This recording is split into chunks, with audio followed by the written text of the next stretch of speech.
So my voice is kind of gone, but I want to still talk about the playoffs. And in this, I want to talk about the few of the series which played out yesterday.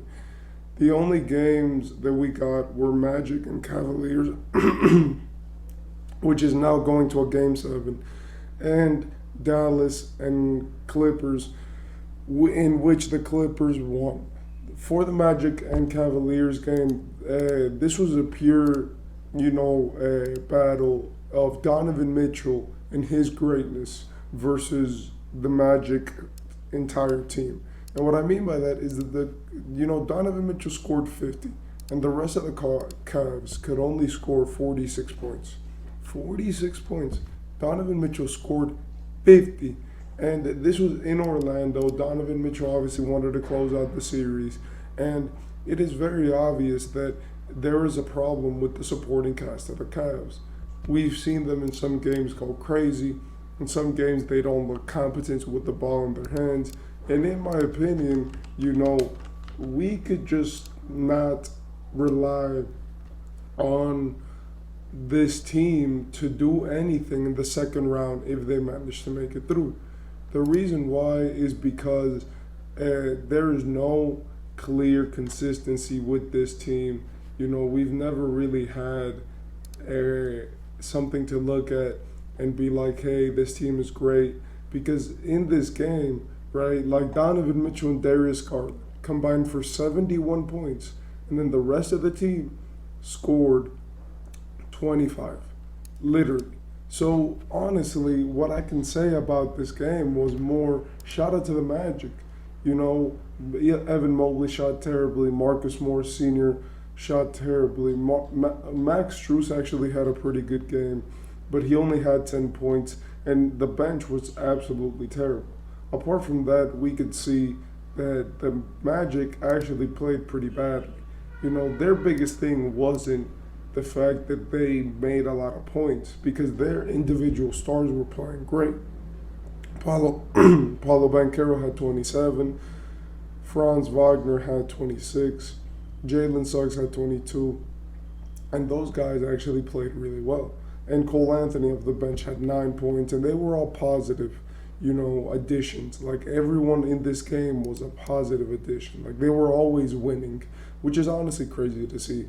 Because if you guys don't know, plus minus basically is like when you're on the court, how is the team doing? And the plus minus of the Magic, they were all positive. And the biggest reason as to why was because the Magic managed to play the Cavaliers exactly like the Cavaliers don't like to be played. They played the Cavaliers they basically said, Donovan Mitchell, you have to beat us by yourself. And if you don't, then so be it, And they did. They have a great defensive team, and it's obvious that they focus more on allowing the big men to do their thing. Because let's face it, even in a playoff game, it takes a very special player for him to be able to beat you alone. And what I mean by that is like the only players who could really do that are like the GOATs, like Jordan, LeBron, Kobe. They could really take over a playoff game and do whatever they want. In this game, their biggest answer for Donovan Mitchell was just putting Jalen Suggs on him. Meanwhile, the other guys in the Orlando team, right, were mostly focused on just stopping whoever they were with, and it helped. I want to give some shout out to Paulo for this being his first real playoff series and him playing this greatly. Like, Paulo has been a freaking beast. And I mean that in every way possible. And honestly, I do believe that he has been probably the best player on the Magic, shooting greatly, having a great series, and honestly has been one of the better players in this series so far. Like in this postseason, he's averaged 25 points, 4 assists, 7 rebounds. Meanwhile, shooting 38% from 3 and 48% from the field. He's the truth, and we have to put some respect on Paulo because he's been amazing. For the other playoff game, and by the way, now this goes to Game 7, and this is the last first round series that needs to finish because the other one that was not finished, the Clippers versus the Mavericks, uh, and this is the last series that needs to finish, as the Clippers now got beat by the Dallas Mavericks at home, and basically they got smoked.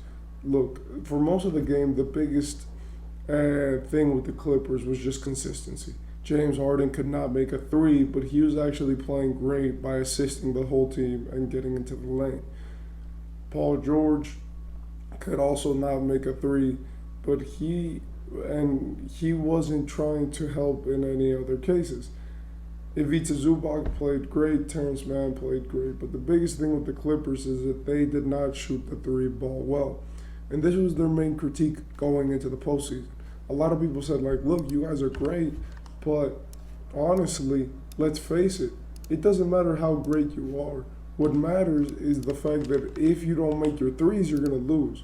Because they have always relied on that, the Clippers. They're a very, like, icy hot type of team where it's like if they're hot, they're really hot. If they're not hot, then they can lose a lot of games. And I feel like the biggest reason as to why was the fact that Kawhi wasn't playing. And I know a lot of people are going to mention the statistic that it's like, oh, when Kawhi played, they lost more games. But I don't think that we should be looking at that as a real example. When Kawhi plays, they played really well. And I feel like the security, and I've seen this in other teams, that when you have an idea that your star might be coming back, it helps you in such a bigger way that when you don't think that way. And what I mean by that is look at the Heat. The Heat, they won one game against the Celtics that should have not happened, right? And when you have at least some faith, right? Like when Doc Rivers said that Giannis and Dame were close to coming back, the Milwaukee Bucks smoked the Pacers in that game because they knew Dame was going to be back for the next game. And I feel like that when stars or players in the NBA know that their best player is going to come back and have an idea of that might be the case, I feel like they become better because they're just like, oh, all we have to do is win this one game and then we'll go back to normal, and then we could mellow it out again. And I feel like that is something that happened to the Clippers. Kawhi never coming back and not being in full health throughout this series is honestly something that is not good to look at, because this is the third year in a row. Even though this year was the most convincing, you went 4-2 and you got a really tough team in the first round. But I'm just trying to say that the Clippers, do you blow it up? I don't think so. I think you can ride with this team for as long as you can, because since you already invested all this money into a new stadium and stuff, you need to fill those seats. So you need to keep a good team on your back. Finally, what I really want to talk about is Luka Doncic. Luka Doncic. Luka Doncic is amazing, bro. Like, I just don't even know how to put it. In this game, I saw him absolutely dissect the defense. Shout out to Kyrie, but Luka was just the best player. He got 28 points, 13 assists, and 7 rebounds.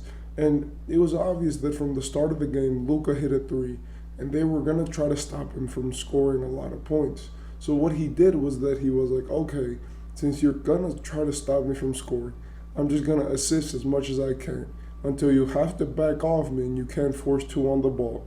Basically, until you can't double team me. And then I'm going to start shooting and start making my shots. It was amazing how he did it. He started off hot, got like a few points in the first quarter, dropped dimes to everybody in the corner. Derrick Jones Jr., we saw that he had PJ Washington and Daniel Gafford getting assists, and we saw that the whole team was basically getting it. Meanwhile, Kyrie was scoring 30, and then finally he decided, okay, I'm going to go Luka mode. I'm just going to score everything. In my opinion, this game was amazing. I feel like the Luka stepping up in the last two games and Kyrie stepping up in the last two games was the most important part of them winning, as they finally realized how the Clippers were going to play them. And they abused the fact that the Clippers could not guard the way that they were playing. And I think this was great. I think that these, teams played great.